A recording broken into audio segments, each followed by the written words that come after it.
उद्या होत असलेला 31 डिसेंबर आणि सांगली महापालिकेची निवडणूक याच्या पार्श्वभूमीवर सांगली पोलीस दल आता आक्रमक आणि ॲक्शन मोडवर आलेला आपण पाहू शकता। आपण सध्या टिळक चौकात आहोत। या ठिकाणी स्वतः जिल्हा पोलीस अधीक्षक संदीप गुगे हे स्वतः सांगली जिल्ह्यात ज्या ठिकाणी अशा नाकाबंदी कारवाई सुरू आहे पोलिसांची आणि वाहनांची तपासणी आहे त्या ठिकाणी ते स्वतः ग्राउंडवर जाऊन बघत आहेत काय पद्धतीनं नाकाबंदी सुरू आहे। एकंदरीत पाहिलं तर आपल्यासोबत आता सांगली जिल्हा पोलीस अधीक्षक संदीप गुगे आहेत। सर मला सांगा कशा पद्धतीनं ही नाकाबंदी संपूर्ण जिल्ह्यात आणि महापालिका क्षेत्रात सुरू आहे। 15 डिसेंबरपासून महानगरपालिका क्षेत्रामध्ये आदर्श आचारसंहिता लागू करण्यात आलेली आहे। त्या अनुषंगाने आम्ही शहर सांगली मिरज कुपवाड महानगरपालिका हद्दीमध्ये ठिकठिकाणी SST पॉईंट आणि FSTची पथकं ही कार्यरत आहेत।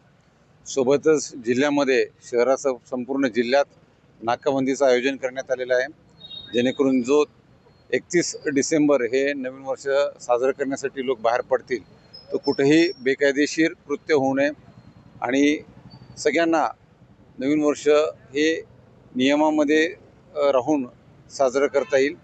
प्रशासनानं सूचना त्या कामी सर्व नागरिकांना दिलेल्या आहेत। मला अपेक्षा आहे की कोणी त्या ठिकाणी गैरकृत्य करणार नाही आणि कोणी आढळून आलं तर त्यावर पोलीस तात्काळ कारवाई करत आहे। एकंदरीत पाहिलं तर उद्या 31 डिसेंबर म्हणल्यावर अनेक कुटुंबातील लोक कुटुंबासमेत बाहेर फिरत असतात। त्याचबरोबर अनेक तरुणांच्याकडून हुल्लडबाजीचे सुद्धा प्रकार सुरू असतात। तर नागरिकांना तुम्ही काय आवाहन करता आणि युवकांना?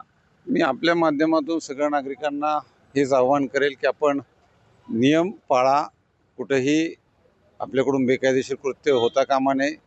कोणतंही आपल्यापर्यंत अफवा पोहोचली तर तुम्ही तात्काळ प्रशासनाला संपर्क साधा, पोलीस विभागाला संपर्क साधा। आम्ही फील्डवर आहोतच। आपण सगळ्यांनी सुरक्षित वातावरणामध्ये हे नवीन वर्षाचं स्वागत करायचं आहे आणि पोलीस प्रशासनाला सहकार्यही करायचं आहे। महापालिका निवडणुकीच्या संदर्भात नाकाबंदी कशी केलेली आहे?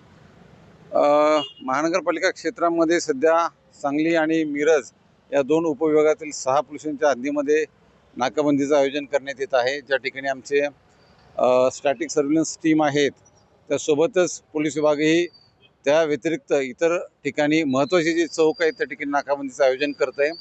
आम्ही या ठिकाणी ब्रेथ अनालायझरचा वापर करतो आहे, जेणेकरून कुठेही ड्रंक अँड ड्राईव्हचे प्रकार घडणार नाही आहेत आणि सोबतच जे मोटर वाहन कायद्याचे नियम आहेत ते पण नियम पाळले जातील।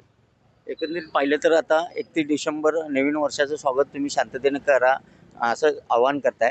संपूर्ण जिल्ह्यामध्ये ही नाकाबंदीची कारवाई सुरू आहे। संपूर्ण 25 पोलिसांच्या हद्दीमध्ये नाकाबंदीचं आयोजन करण्यात आलेलं आहे।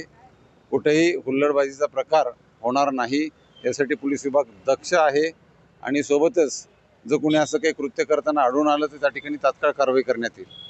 नक्कीच आपण पाहू शकता नवीन वर्षाचं स्वागत आनंदाने करा, कोणत्याही प्रकारची हुल्लडबाजी करू नका आणि जर केली तर कायदेशीर कारवाई करण्यात येईल असा इशारा जिल्हा पोलीस अधीक्षक संदीप गुगे यांनी दिलेला आहे। त्याचबरोबर महापालिका क्षेत्रात सांगली मिरज कुपवाड या तिन्ही शहरामध्ये अशाच पद्धतीनं आचारसंहितेचा भंग होणार नाही याची काळजी घेऊन नाकाबंदी चालू आहे। कॅमेरामन सुजित सोबत मी शंकर देवकुळे, TV9 मराठी, सांगली।